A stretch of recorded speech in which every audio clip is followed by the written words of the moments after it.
Nigeria's transport network is vital to a viral economy. That's coming from a director of operations at one of the country's domestic airline.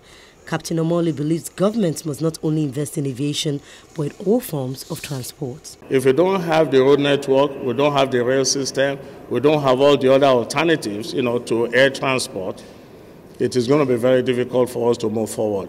That's the only alternative, because there has to be alternatives, Airlines will still be there, and many more airlines will still come in.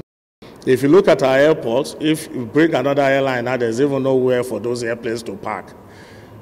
Do we need to build more airports? We probably just need to expand some of them.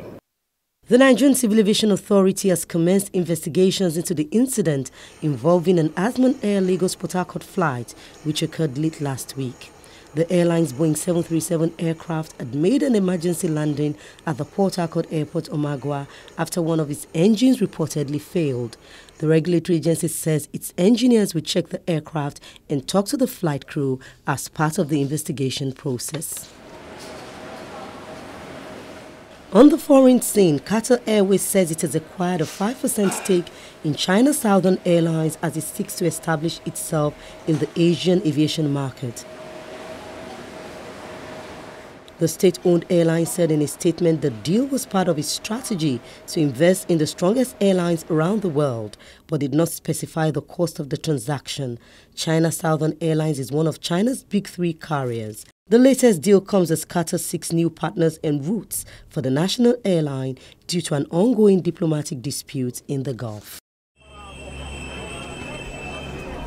A 4-hour strike by security staff at Berlin's Tegel and Schönefeld airports early this week forced the cancellation of some 55 flights and caused delays. German trade union Verdi called on its members to go on strike from 5 a.m. to put pressure on management in wage talks that are due to resume on January the 23rd. The Verdi spokesman said his union demanded a pay increase from the current 17.12 euros in some regions to a Germany-wide 20 euros per hour. Based on the Berlin-Brandenburg Regional Wage Agreement, a security staff member is paid 17.12 euros an hour.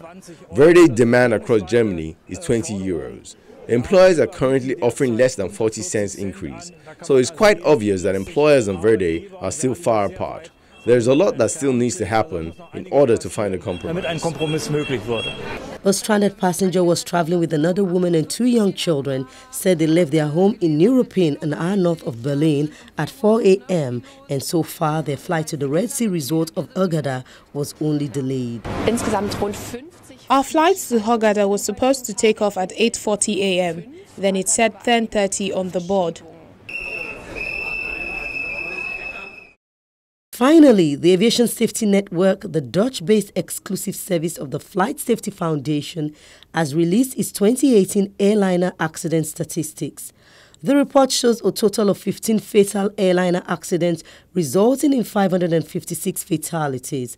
These fatalities resulted from flights operated by Non-International Air Transport Association IATA Airlines. The statistics are based on all worldwide fatal commercial aircraft accidents involving both passenger and cargo flights, with civil aircraft carrying 14 or more passengers. Despite several high-profile accidents, the year 2018 was one of the safest years ever for commercial aviation, the organization said. However, last year was worse than the 5-year average.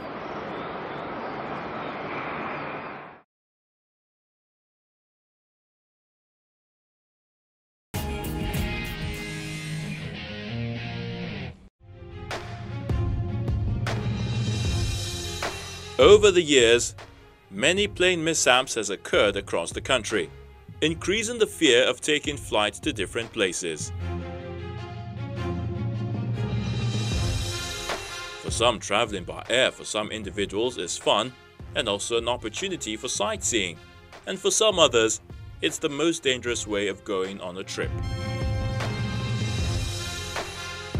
Before booking a flight, a lot of people try to find out if the airline they are going to fly is a safe one.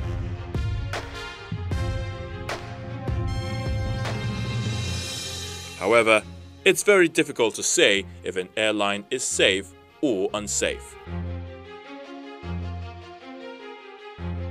What should be of utmost concern to an aircraft passenger is having some level of knowledge of flight safety in case an emergency landing occurs. The first and most helpful step a passenger can embark on is the one taken before the actual takeoff.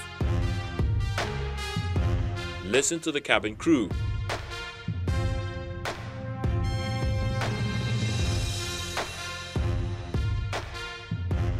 There are several safety tips. The first has to do with the seatbelt. Every passenger on board is expected to fasten his or her seatbelt before the plane takes off.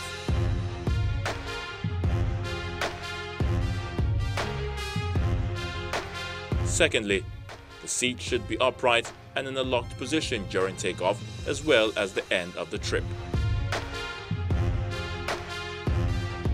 Then the emergency exits. Jets and turboprops typically sport an emergency egress in addition to regular doors such as main cabin and/or flight deck door. And for some other aircraft, is the main cabin door closed after a water ditching, when the emergency exit may be more appropriate. And when on board, you need to locate the passenger's checklist. Locate all doors and exits on the airline and identify the instructions. Locate emergency oxygen sources and confirm with crew whether automatic masks deploy upon depressurization. Where is the first aid kit? Injuries can happen in flight too. In case of fire, where is or where are the extinguishers? Ask crew if there is one in the cockpit, if not in the cabin, or whether there's one in both. Ask whether the airplane carries an AED, automated external defibrillator. Is there water survival equipment aboard? You should receive a briefing for overwater flights that require it. Survival kit, if there is one. Where is it stowed? Likewise, where are all the flashlights kept? Know the whereabouts of flares and other signaling devices. Where is and how do you operate the radio in an emergency?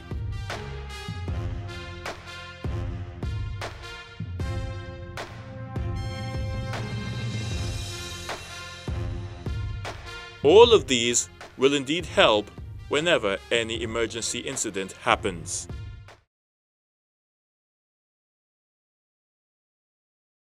And this is a curtain call on the program. Hope you had a memorable flight with us. See you next week. I'm Bukola Joe Oketumbi.